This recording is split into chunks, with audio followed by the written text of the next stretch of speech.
정권 심판이냐, 거대 야당 심판이냐, 이번 총선 심판 대결이죠. 국민들은 어느 쪽에 마음이 더 가 있을까요? 여론조사 결과로 민지숙 기자와 판세를 분석해 보겠습니다. 어서 오십시오. 민 기자, 대통령 국정수행평가 5주 만에 반등했습니다. 그렇습니다. 여론조사 추세가 중요한데요. 네. 최근 국민의힘 지지율 바닥을 찍고 반등했다라고 보고 있죠. 네. 대통령의 국정수행 긍정평가도 지난 한 달 넘게 하락 추세를 이어오다가 4월 첫째 주 이번에 처음으로 소폭 올랐습니다. 여전히 30%대에 머무르고 있지만요. 지난 1일 대통령이 의대 정원 문제에 대해 대국민 담화를 했던 게 보수층 결집으로 이 하락세를 멈췄다라는 분석이 나옵니다. 그런데 지역별로 조금씩 다르더라고요. 맞습니다. 경기, 인천, 수도권 지역에서는 소폭 올랐는데 전통적인 보수 텃밭으로 알고 계신 TK와 PK 지역에서는 지지율이 더 떨어졌습니다.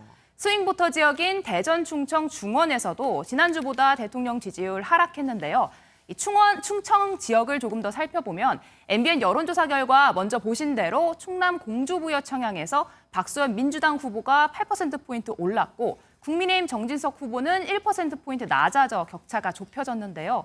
저희 AI 빅데이터 총선 시스템에서도 온라인상의 검색어를 분석한 결과 정진석 국민의힘 후보 호감도가 3주 전에 비해 10%포인트 가까이 떨어진 걸 확인할 수 있었습니다. 네. 지역구 후보자들도 지역별 대통령 국정수행 평가와 같은 추세를 보이고 있는 겁니다. 그럼 막판에 PK와 중원의 민심이 변수가 되겠네요. 그렇습니다. 중원 총 28석, PK 40석이 걸려 있죠. 한동훈 위원장 주말인 내일 경남 거제를 찾아 막판 지지를 호소합니다.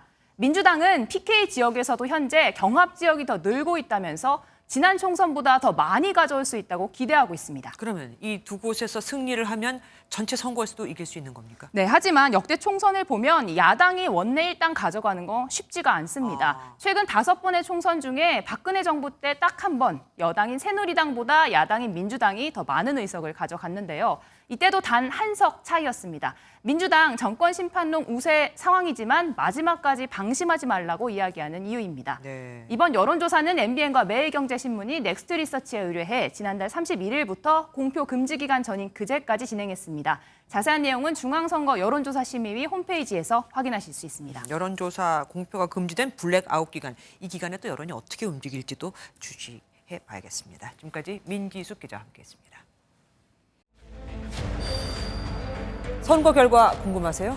가장 빠른 현장 중계, 정확한 분석으로 이번 개표 방송을 준비했습니다. 개표 방송은 역시 MBN.